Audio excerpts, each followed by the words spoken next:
Halo guys, nama aku Devia Puspitarini. Halo guys, nama aku Farah Salsabila Safa. Halo semua, perkenalkan nama aku Rodatu Zahra Abu Hanifah. Halo guys, nama aku Ria Fika Rahayaan. Semuanya, pernah gak sih kalian bertanya-tanya, apakah tumbuhan bernapas seperti manusia? Kalau iya, kira-kira bagaimana ya caranya? Terus, kalau tumbuhan menghasilkan oksigen lewat fotosintesis, kenapa sih masih butuh respirasi? Kita juga tahu, tumbuhan tetap bisa hidup meski tidak terkena cahaya. Lalu apa hubungannya dengan respirasi? Dan yang terakhir, kenapa akar tetap hidup padahal berada di bawah tanah dan di tempat yang gelap? Nah, di video kali ini kita akan membahas semua itu lewat contoh tanaman yang pasti kalian sering lihat, yaitu tanaman jagung. Yuk kita bahas semuanya di video ini. Jangan lupa like, subscribe, dan aktifkan lonceng notifikasinya ya. Video ini dibuat untuk membantu kalian mengenal dan memahami proses respirasi tumbuhan secara menarik dan mudah dipahami. Tujuannya adalah untuk meningkatkan pemahaman, minat belajar, keterampilan, dan kesadaran kita tentang pentingnya respirasi tumbuhan.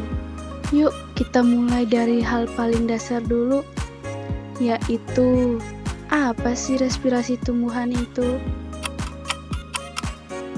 Respirasi tumbuhan adalah proses pemecahan glukosa yang dihasilkan saat fotosintesis untuk menghasilkan energi dalam bentuk ATP.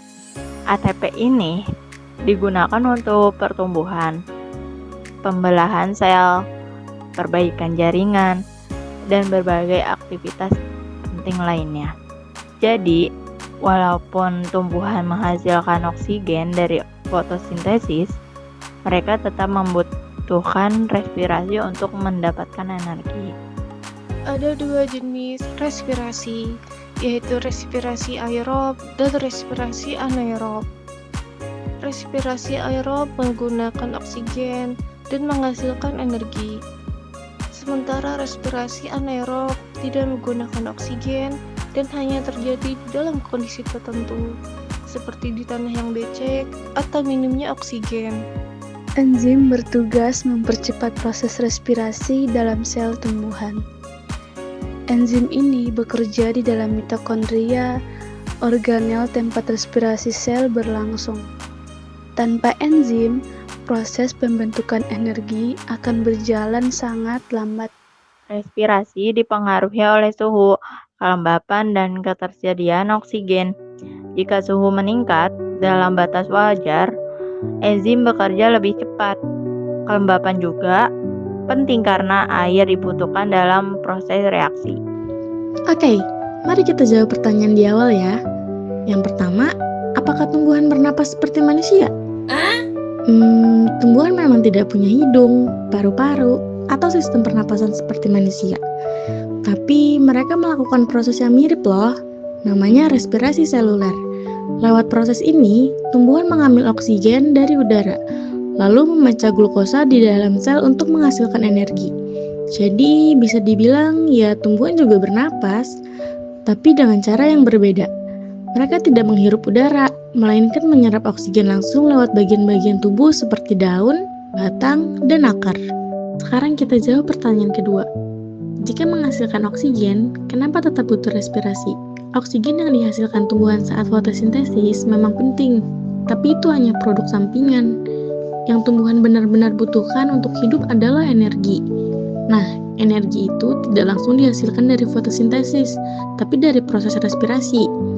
Di respirasi, glukosa dari fotosintesis dipecah menggunakan oksigen, lalu menghasilkan energi dalam bentuk ATP yang bisa digunakan untuk pertumbuhan, memperbaiki jaringan, dan proses hidup lainnya.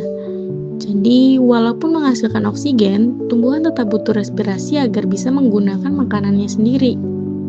Sekarang kita ke pertanyaan terakhir. Kenapa akar tetap hidup padahal berada di bawah tanah dan gelap? Akar tetap hidup meskipun berada di bawah tanah yang gelap karena mereka tidak bergantung pada cahaya seperti proses fotosintesis. Akar mendapatkan glukosa dari hasil fotosintesis yang terjadi di daun, lalu menggunakannya dalam proses respirasi. Respirasi tidak membutuhkan cahaya, hanya butuh glukosa dan oksigen. Nah, oksigen diserap akar dari celah atau pori-pori kecil di tanah. Di kondisi tanah yang cukup udara, akar melakukan respirasi aerobik. Tapi, kalau tanahnya terlalu lembab atau becek dan kekurangan oksigen, akar bisa melakukan respirasi anaerob. Meskipun energinya lebih sedikit, jadi meskipun berada di tempat yang gelap dan tertutup tanah, akar tetap bisa hidup karena masih bisa menghasilkan energi dari glukosa lewat proses respirasi. Langkah-langkah eksperimen jagung dengan air kapur di lahan. Yang pertama, siapkan lahan, lalu tanam bibit jagung dengan jarak teratur. Setelah itu, buat 2 kelompok. Yang A disiram dengan air biasa atau air kontrol dan yang B disiram dengan air kapur. Campur kapur pertanian dengan air 1 sendok makan kapur per 1 liter air. Aduk rata, siram setiap pagi dan sore sesuai kelompok masing-masing. Ukur tinggi tanaman, jumlah daun, dan kondisi tanaman setiap beberapa hari. Bandingkan pertumbuhan kedua kelompok setelah beberapa minggu. Tanaman yang disiram air kapur tumbuh lebih cepat dan daunnya lebih hijau dibandingkan dengan tanaman yang disiram air biasa. Kesimpulannya, air kapur membantu meningkatkan pertumbuhan tanaman jagung di lahan. Respirasi tumbuhan sangat penting karena menjadi sumber energi bagi sel. Respirasi terjadi di sepanjang waktu, baik siang maupun malam, dan tidak butuh cahaya. Faktor lingkungan seperti suhu, air, dan oksigen sangat berpengaruh. Respirasi memungkinkan tumbuhan untuk tumbuh, memperbaiki sel, dan bertahan hidup, termasuk di bagian gelap seperti akar.